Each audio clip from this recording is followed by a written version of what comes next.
Hello, this is Arnold. Welcome to my channel. So today we're going to talk about trees as a retirement plan. For most of the retirement plans that we know that are out there, they're managed by either the government or managed by some form of investment fund. And as we know that a scenario whereby it's managed by the government or managed by retirement funds, it's exposed to certain risk that might uh, either reduce your earnings on it per per earning season, or it might expose it to certain risk, certain economic risk, one being inflation, depression, or recession. And if it's managed by the government or managed by a retirement fund, it's likely to be affected by government policy. Depending on where you are, if corruption is an issue, then misappropriation of your retirement funds might be something that might affect you. So as we know that you don't want to reach a spot whereby you're about to go into the retirement and most of your money is no longer there, even though you worked so hard. The contributions were taken, but you do not have anything to retire on, or a situation whereby yes, you're retired. Whatever you're getting is not able to make ends meet for you, and you have to depend on other sources, be it family or other investments that you made. If you happen to do that, and then probably at that point you have health issues, you can't go back to work, but here you are, you have to live, but you don't have anything to live on. So trees vary from region to region, but one thing is constant, which is the use for trees or a tree product is all around us. Just look at where you are right now. There's something made out of a wood or a product of a tree, and the other thing is that as the human population goes up, so does the demand for trees or tree products. And one thing is evident, which is that if we go back probably 200 years ago or 400 years ago, there were huge acreages that were under cultivation of either forest or any vegetation crops. But as the human population increases, less and less acreages are under cultivation. But one thing is constant, which is that the demand, especially for trees, for this case, is keeps going up. But then the acreage under cultivation is going down, and that'll we can bring in the forces of demand and supply. As we know, whenever the demand is high, but the supply is low, then the price is likely to go up. So this is something that if you have and you keep holding it, uh, what you have will be worth more in the next coming years. So for this video, we're going to look at eucalyptus as example. There are various types of eucalyptus trees depending on region to region. It is said that there's species that does well in cold areas. There's species that does well in cold in hot areas. So almost for every kind of climatic conditions, there's a species that does well. And one thing is that once a tree, we're going to look at a general scenario. Once an eucalyptus tree has been on the soil where it's planted permanently for a period of 6 months, once it survives that 6 months, then it will be able to survive for the rest of its life as long as it's still on that soil. And I happen to have seen a eucalyptus tree that was planted in 1955, and this tree, it has grown to extent whereby the trunk is quite huge, and it happened to have as it was growing taller, been it happened to have been affected by the wind, and part of it broke down. But out of the what broke down, several more branches grew up, and those branches, as of today, they are very, very huge by itself. And this is something that, even though whatever fell down, whatever was broken down by wind, there's some form of use for it. Depending on where you are, it can be firewood, it can be charcoal, it can be mulch, you name it. So once a tree reaches a period of 2 years after being planted, it can have you can start getting money from it.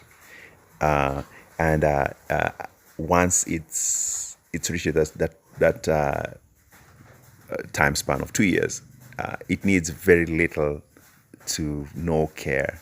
The only thing that I'm thinking about is if probably where it's planted there's security risk, then you might be worried about somebody coming and cutting it down.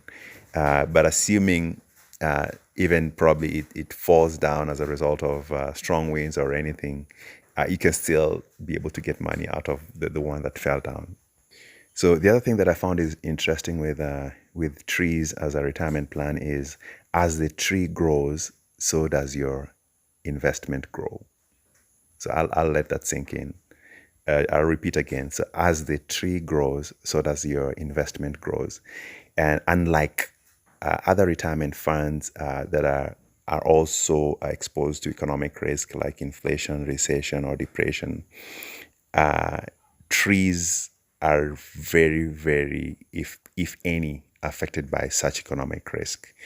And that makes it, therefore, a good place to put in your retirement fund. So I would like you to probably do your own research based on what I'm talking about on this video. Just to let you know, this is not financial advice, but these are my opinions. I'd like you to do your own research and do a comparison of where your money is, your retirement money is at the moment, versus what I'm talking about here, which is trees. So you might want to compare the two, point by point, and make your own decision on where you want to put your money for tomorrow. So we're going to look at a scenario whereby you probably buy seedlings, and you have 1 acre of land to plant the seedlings. And for purposes of this scenario, the currency that we'll be using will be Kenya shillings. So assuming you buy one seedling at 10 Kenya shillings, which is the current market rate for a seedling that is ready to be planted, and then you want to fill up a 1 acre piece of land with seedlings, assuming you want to do a spacing of 1 meter between each of the trees, then 1 acre can be able to hold 4,000 seedlings. So therefore, for 4,000 seedlings, you'll spend about 40,000 Kenya shillings. And assuming that you need to transport the trees from where you buy them to where you'll be planting them. So assuming you spend about 3,000 Kenya shillings on that, and probably you need to clear the land, assuming it's a bushy piece of land. You clear it at a cost of 10,000 Kenya shillings, which is actually on the higher side also. And assuming that you hire people to dig the holes for you. So for one hole, it can be dug at 6 Kenya shillings per hole. So for 4,000 holes, you'll need about 24,000 Kenya shillings. And assuming that you'll need help with planting it. So for 4,000 trees, you'll spend about planted for you per tree at 5 Kenya shillings. That will bring it to 20,000 Kenya shillings. And let's just throw in a miscellaneous amount of 3,000 Kenya shillings. So if you add all those expenses, it brings the total to 100,000 Kenya shillings. And for this scenario, we'll be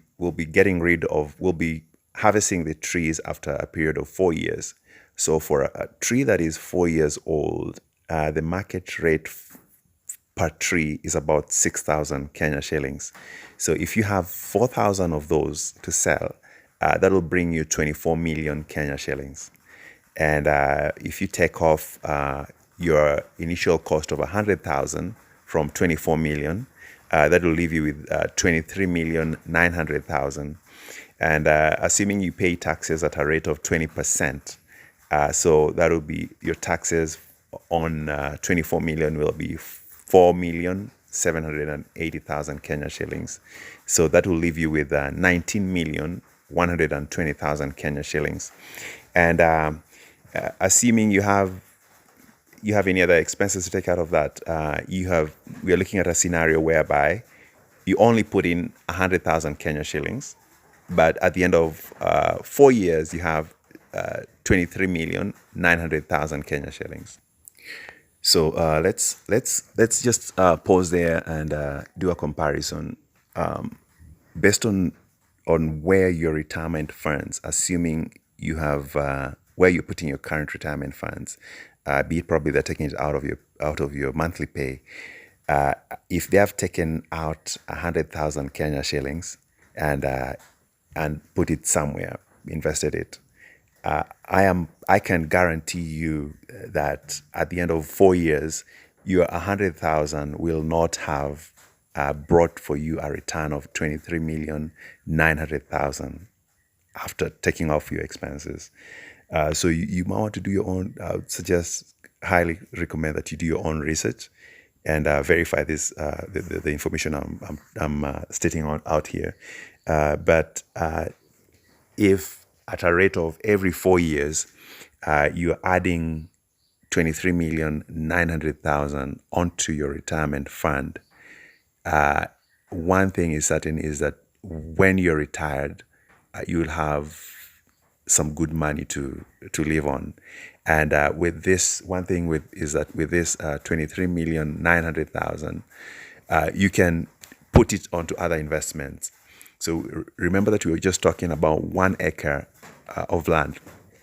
So assuming you want to grow your investment, you get 2 more acres of land, and therefore what you've been getting per 4 years, you'll be getting that 3 times, since you're having 3 acres. And assuming you want to put your money somewhere else, you probably hold on to part of what you've got, what you've received, and you want to put portion of it onto other investments. You find that you'll have a pretty much good retirement fund when you're retired. And one good thing is that you're the one managing this. And if you say out of what you've made, you just want to have the money, you're not going to touch a certain portion of it. You just want to keep that aside and keep putting a certain portion of it onto other retirement and onto other avenues, which are out there, which are less risky. You'll still come out good on your retirement fund. So the other good thing is that for most of the countries, farmland is still quite reasonably priced, and if you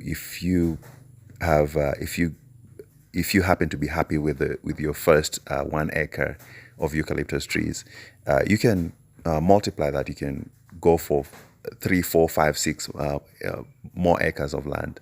But one thing I would caution you is that don't get too excited and go out there and put everything. You want to hold on to something because remember, this is your retirement. This is a retirement plan.